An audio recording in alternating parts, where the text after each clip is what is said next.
Assalamualaikum warahmatullahi wabarakatuh. Waalaikumsalam warahmatullahi wabarakatuh. Halo teman-teman, jumpa lagi dengan kami di podcast Odi, obrolan pendidikan.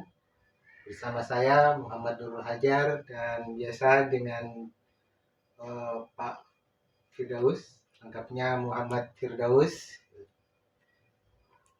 Kesempatan ini akan kita perbincangkan tentang apa Pak Fir? Tahun pelajaran baru Persiapan menyambut tahun pelajaran baru 2025-2026. Kayaknya pelaksanaan tahun ajaran baru ini kalau tidak salah tanggal 14 Juli ini ya. Ya. Menurut Pak Fir menarik untuk kita perbincangkan tentang persiapan tahun pelajaran baru ini, Pak. Ya gini, ternyata madrasah atau sekolah di daerah itu nggak seragam. Walaupun pemerintah menentukan tanggal 14, ada dalilnya gini, kalau di kitab Ta'lim Mutalim dianjurkan mencari ilmu itu memulai dari hari Rabu. Nah di sini ada dua versi Rebunya. Ada yang rebus sebelum tanggal 14, Ya. ada yang rebus setelah tanggal 14. Ini jadi tadi saya ada teman sama masuk usaha sudah mulai Rebu kemarin Pak, tanggal berapa Rebu kemarin, baru kemarin ya tanggal 9 ya. Tanggal 9 sudah mulai masuk. Ada yang mulai tanggal 16. Ada tanggal 16. Alasannya sama. Pokoknya pengennya Mas mulai Rebu. Cuma Rebunya yang ini nambah, yang ini ngurangin. Tapi kan pada prinsipnya kan nggak masalah juga. Ya nggak masalah, tapi jelas ngurangin hari Rebu. Hari Rebu itu sudah dihitung sekian hari gitu. Nah nanti kalau kurang 2 ini kalau mungkin maju mengawali kan lebih baik kalau memang begitu itu. Satu itu, yang kedua mulai pendaftaran siswa baru dimulai sampai terakhir tanggal berapa gitu. Tadi tanggal 14 mulai. Ya saya pikir sebagian besar orang mungkin ngerti. Itu hanya terjadi di sekolah-sekolah negeri atau di sekolah swasta yang menjadi rebutan. Nah, di sekolah swasta yang bawah-bawah itu pendaftaran kapan mulai? Ya mulai tanggal 14. Jadi hari pertama masuk itulah mulai pendaftaran. Tapi ada juga yang gini. Ada yang saya kemarin ketemu dengan beberapa kepala madrasah. Tidak sudah daftar Pak di kami Pak. Sudah mulai kami sudah dapat ada dapat 50, dapat 60 siswa. Dan kami tetap akan mulai tanggal 14.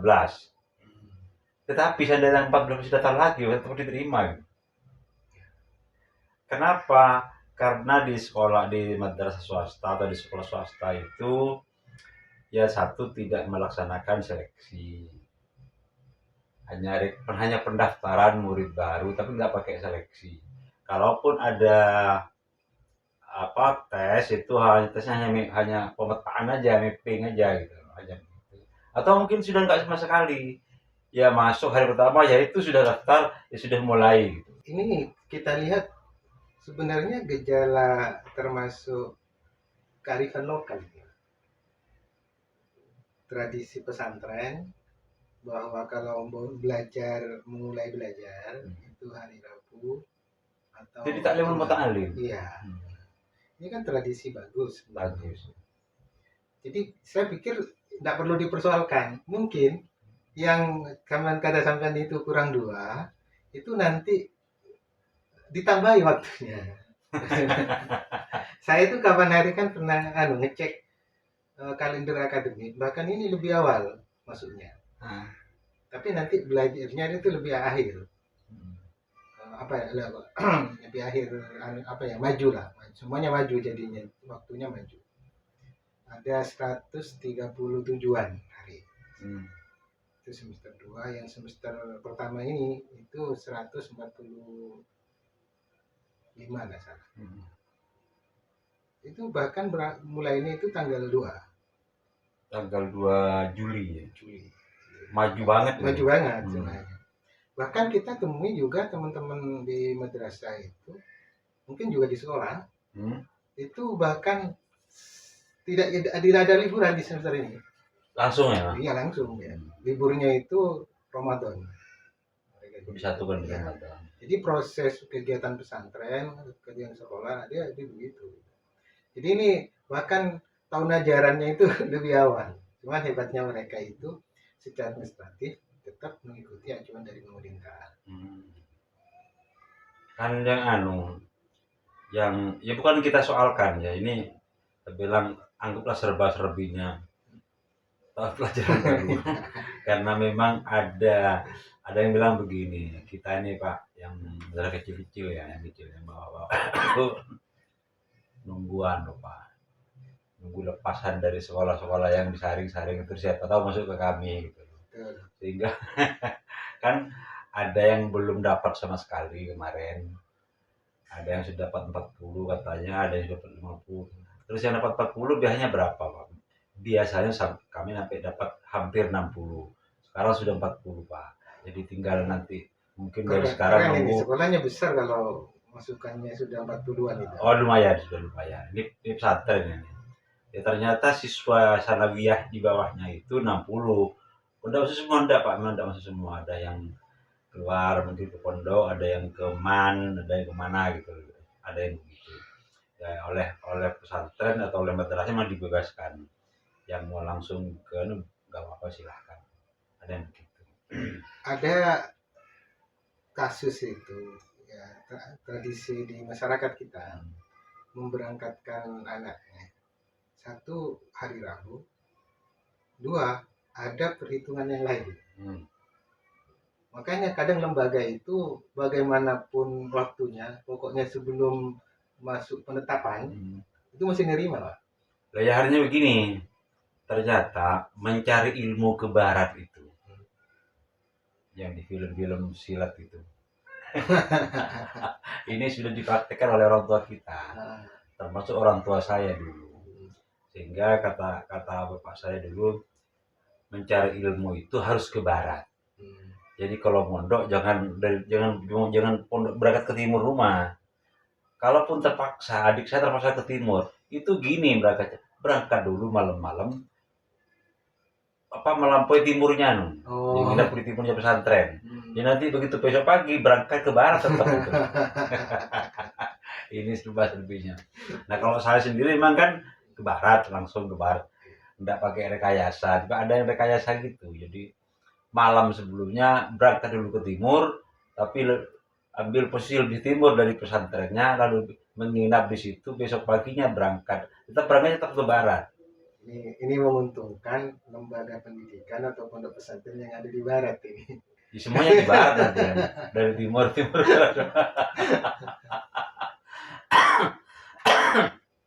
Ada lagi menyambut tahun ajaran pelajaran baru, kalau kita tinjau dari aspek ke tata kelola Pak. Mungkin bagaimana dilihat guru-guru, bagian kurikulumnya bagaimana gitu Pak. Nah, yang kurikulum kan begini, saya sampai bilang begini, pemerintah itu kan mengasumsikan madrasah itu semuanya bisa menyusun kurikulum sendiri. Maka sampai berani menyusun kurikulum tingkat satuan pendidikan ini kan memberikan keluasan yang luar biasa. Tapi faktanya ternyata tidak semua sekolah, tidak semua madrasah yang di swasta itu mampu menyusun kurikulum sendiri. Yang banyak akhirnya terjadi ya copy paste itu gitu. Ini saya lihat kemarin yang kebetulan ada 5 orang yang ke rumah. Ya semuanya masih copy paste yang dari Kemenak itu, udah diubah-ubah. Ada yang begitu kan. Kan kalau ada review kurikulum itu kan pemerintah mengandaikan madrasah mampu menyusun kurikulum. Kalau faktanya tidak ada seperti itu. Ini yang jadi berat. Jadi sampai hari ini sampai tanggal 10 ya sekarang. 10 11 sekarang. Sekarang 11. 10 sekarang. Hari ini 10. 10 Juli Itu hal besok 11. Belum semua berkonsultasi soal kurikulum, padahal sudah kita start 3 minggu yang lalu, belum sampai sekarang. Padahal itu sudah disiapkan template-nya ya Pak? Template-nya sudah disiapkan. Ternyata memang tidak mampu. Bahkan ketika menambah pelajaran lokal itu juga nggak jelas arahnya kemana, ini nggak jelas. Saya ini sebenarnya kalau dengar seperti ini aneh juga ya Pak, teman-teman ini. Saya pikir itu kan gampang. Template-nya sudah ada, strukturnya sudah ada. Terus kan dia tinggal kalau misalnya di Madrasah Alia, itu kan untuk struktur kurikulumnya kan tinggal sudah copy paste yang ada di KMA. Terus untuk pemilihan peminatannya tinggal milih apa saja kan, tinggal masukkan di tabel yang tinggal memikirkan bagaimana muatan lokalnya sama pembiasaannya Pak. Ya, yang paling ada kan gini, di kurikulum itu kan juga memuat visi misi, tentang kajian sosiologis, kajian psikologis, kajian karakteristik madrasah, ada kajian psikopedagogis. Nah, di template itu ternyata kan isinya petunjuk-petunjuk. Kalau ada kajian filosofis, kan yang dimaksud itu kajian filosofis ya di madrasahnya itu. Yang mendasari kurikulum itu kan madrasah yang bersangkutan, bukan secara umum. Nah, isinya ternyata petunjuk-petunjuk semuanya. Kan itu hanya petunjuk. Menurut pandangan ini begini. Karena sudah begitu. Di situ dia harus bicara, sudah mengungkapkan hasil analisa psikologisnya itu, filosofis ya. Ada sosiologis, ada psikopedagogis, ada kajian tentang karakteristik, bukan lagi petunjuk. Nah, ini yang banyak nggak bingung di sini. Satu itu bingungnya di situ. Yang kedua soal visi misi. Saya sudah tekankan, visi misi itu mesti dialog dengan mengapa madrasah ini pakai visi ini, kemudian tujuannya apa. Nah, itu bingung malah masih bingung. Masih bingung, belum kok iya ya apa. Atau antara visi dan misinya belum nyambung. Di sini misalnya mencetak anak didik yang beriman bertakwa, tapi di bawah dulu ditulis anak-anak didik yang apa gitu. Kan harusnya kalau ini beriman bertakwa, misalnya sini menyiapkan pembelajaran yang disiplin, menjaga pelajaran agama, pembiasaannya harusnya begitu gitu mestinya. Jadi visi itu nanti dijabarkan jadi misi. Ya. Jadi visi yang abstrak itu nanti actionnya lebih konkret ke program, di program. Ya, nanti indikatornya lebih konkret lagi, dekat dengan program. Nah, ini yang belum kata orang belum mudeng ini. Belum. Ya, kayaknya memang menyusun hierarkis yang begitu masih belum terbiasa kayaknya. Belum terbiasa. Tetapi kita lihat kadang aktivitas sudah mencerminkan, tapi tidak tahu mau ditaruh di mana, hubungannya seperti apa. Jadi dia ngaku bahwa kami ini Pak sebetulnya nggak mampu Pak, ada yang ngaku terus, tapi sebetulnya nggak mampu Pak, mestinya ikut aja kurikulum nasional gitu. Jadi kita bahwa yang lokal itu Pak katanya, kan yang dengan lokal itu ada yang kalau madrasah ya, ada yang mengajarkan nahwu sorof misalnya, ada yang mengajarkan kitab, biasanya kitab fikih yang diajarkan, ada Fathul Qorib, ada Fathul Muin gitu, ada kitab hadis. Saya bilang kalau kitab fikih, kalau tujuannya hanya mencari informasinya udah terlambat. Misalnya bab air itu diajarin di sanawiyah. Kok baru di aliyah ngambil itu? Tapi kalau tujuan agar mampu membaca kitab, sehingga anak itu diharapkan nanti bisa mendapatkan sumber hukum dari bahasa aslinya, silakan. Tapi nanti cara mengujinya, pengujiannya juga bukan isinya, tapi cara membacanya gitu. Mestinya begitu. Nah, ada yang kitab Kifayatul Ahyar. Loh, masih bicara soal air. Macam-macam air. Loh, itu juga sudah terlambat. Mestinya kan kalau itu biar ngerti bacaan, biar bisa baca, ya sudah tes baca saja gitu. Atau teks terjemah hadis terus apa kandungannya kan sih begitu. Ada yang madrasah yang memberikan pelajaran tafsir Jalalain. Di tafsir Jalalain itu kan saya tanya sampai bab berapa? Bukan bab berapa, Pak. Baru berapa halaman. Sudah memtihan. Tapi tesnya seluruh Quran gitu. Nah, mestinya kan konsentrasi sampai di mana yang dibaca, apa tujuannya agar anak bisa membaca, sehingga ngerti Al-Quran itu, ngerti tafsir itu memang dari bahasa asli, dari kitab apa tafsir Jalalain itu.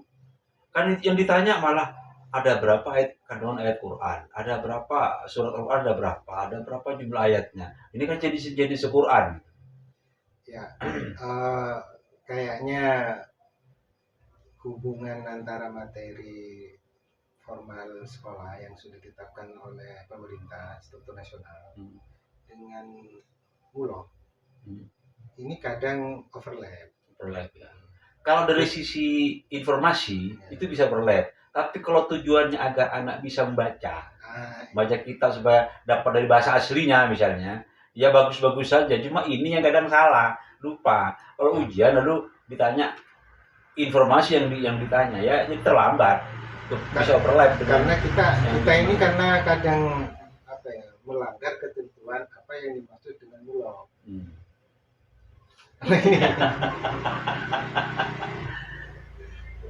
Kan ada bedanya kurikulum nasional, regional, dan muatan lokalnya, kurikulum lokal. Terus ada yang namanya pembiasaan, ada yang namanya ekstrakurikuler. Nah, ini kadang masih ada kerancuan di bawah kita ini. Nggak jelas pemahaman, pemetaannya nggak jelas ya, belum jelas.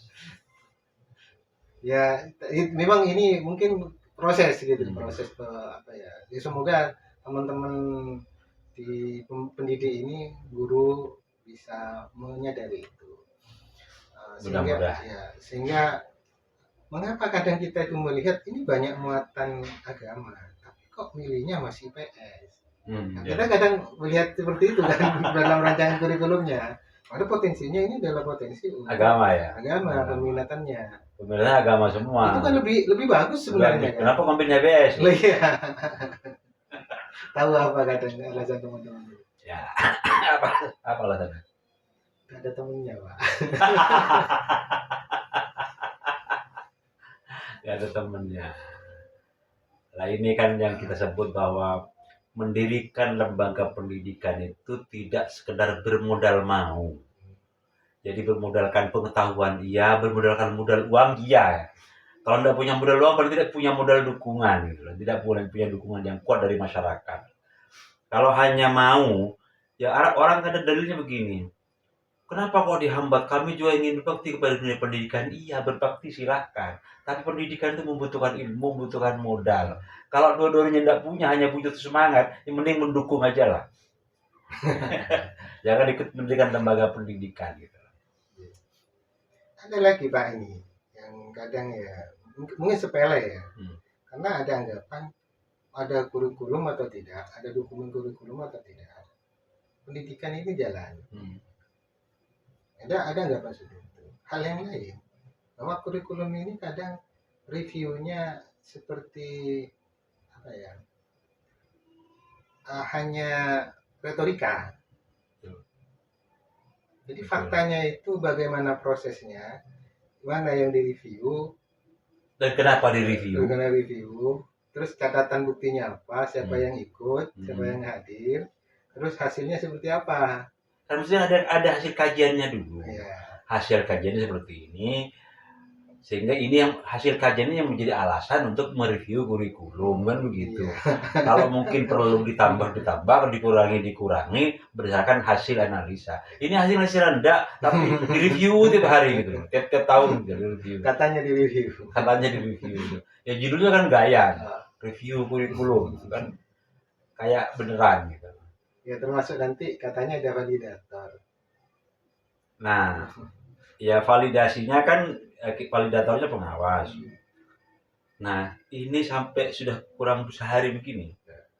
Saya punya 18 binaan. Yang ketemu saya, yang konsultasi belum 10. Itu yang berarti yang konsultasi ini siap ini tahun ajaran baru. Oh ya, ini selesai ada satu. Ya, selesai satu. Tanggal 14. Mungkin begitu. Tapi kan katanya kurikulumnya, ini kan kadang yang lucu begini. Sampai akhir pelajaran selesai, ternyata pengesahan kurikulumnya belum. Tidak apa-apa kan? Berarti kan berarti di kurikulumnya ilegal karena belum disahkan. Yang pentingnya ditetapkan oleh nanti di akhir. Iya. Lain. Kalau ini lain, jangan dibalik. Kalau dibalik seperti pernikahan. Jalankan dulu, iya. Nanti di akhir disahkan. Kalau pernikahan disahkan dulu, baru nikah. Jalan. Ditetapkan. Kalau ini ditetapkan dulu. Iya.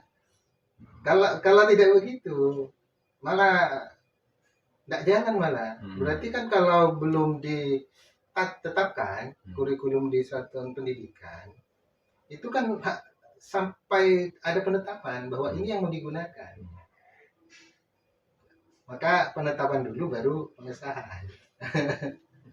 Coba bayangkan, harusnya kalau penetapannya itu, pengesahannya itu kanwil.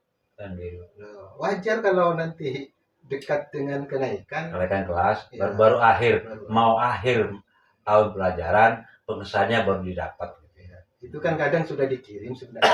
Ya. Tapi kan keselempit. Ada lagi Pak. Ya. Menurut jenengan ini yang terkait dengan kurikulum pembelajarannya Pak.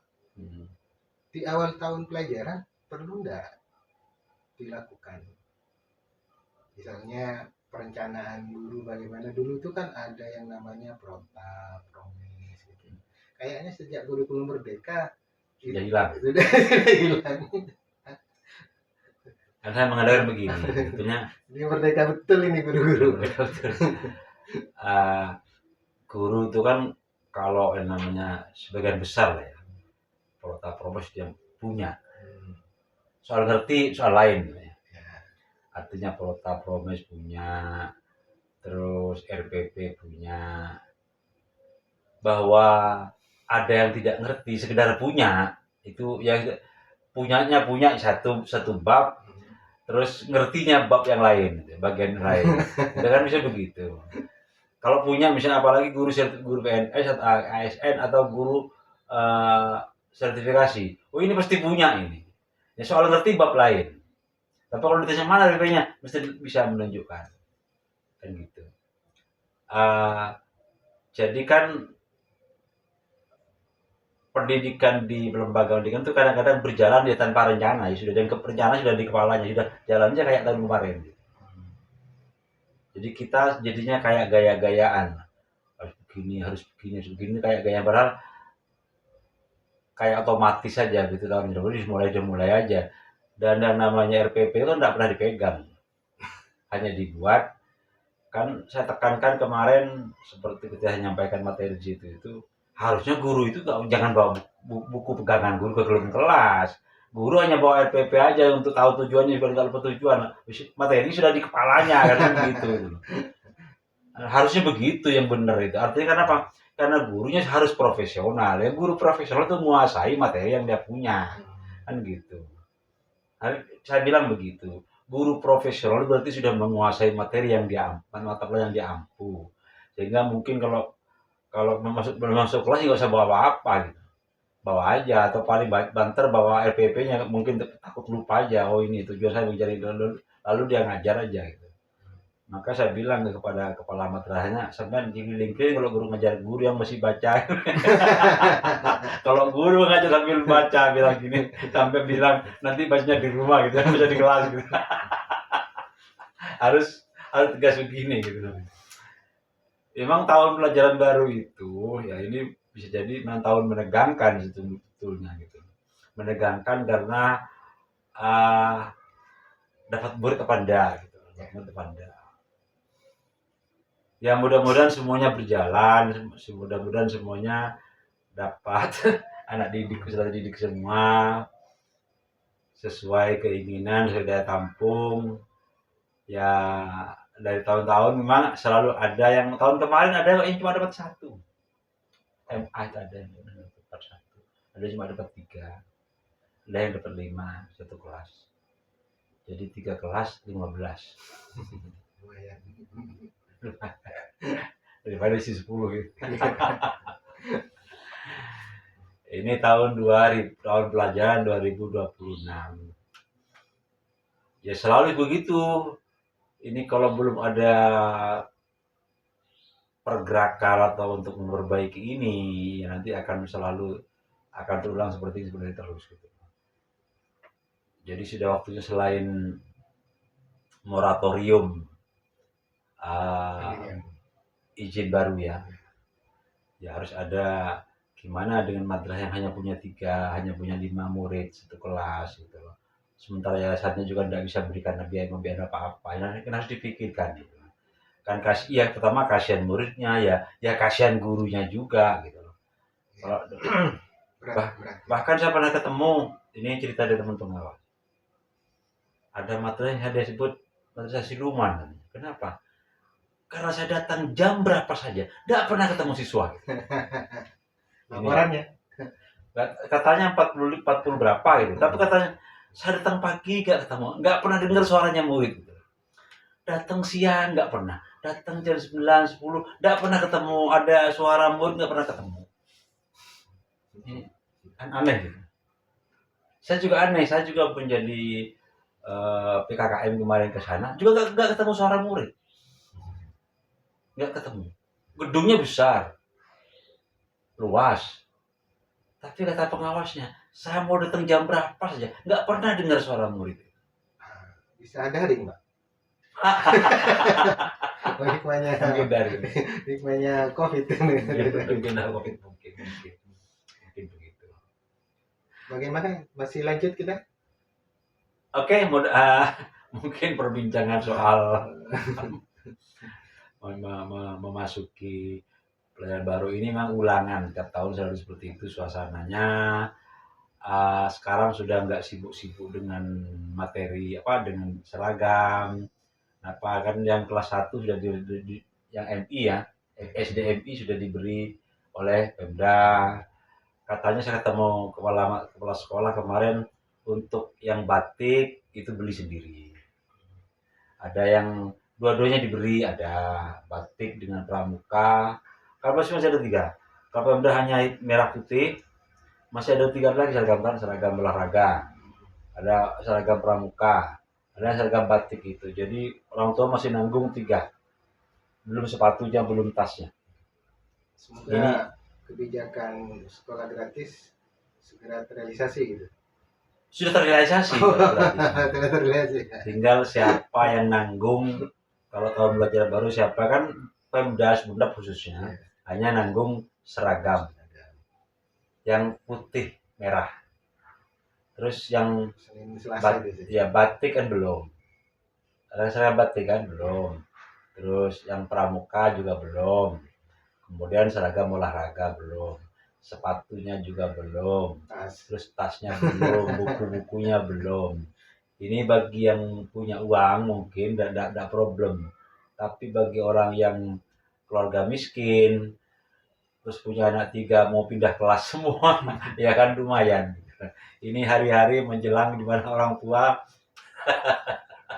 harus mulai kuras dompet untuk bayar macam-macam. Walaupun sekolahnya gratis, ada yang tidak gratis. Oke. Baik teman-teman, ngobrol kita cukup. Semoga di tahun pelajaran ini semua persoalan pendidikan bisa kita lalui dengan baik. Makin hari makin baik, mutu pendidikan kita semakin membaik. Jadi secara nasional dan internasional, nilai PISA kita yang hanya berada di posisi selalu di bawah itu ya semakin baik nanti. Tapi kalau tetap seperti yang terjadi seperti ini, kita sangat pesimis. Tapi walaupun begitu, kita katanya tidak boleh pesimis. Kita harus berbesar harapan. Kita lanjutkan pada kesempatan yang lain. Diakhiri. Assalamualaikum warahmatullahi wabarakatuh. Waalaikumsalam warahmatullahi wabarakatuh.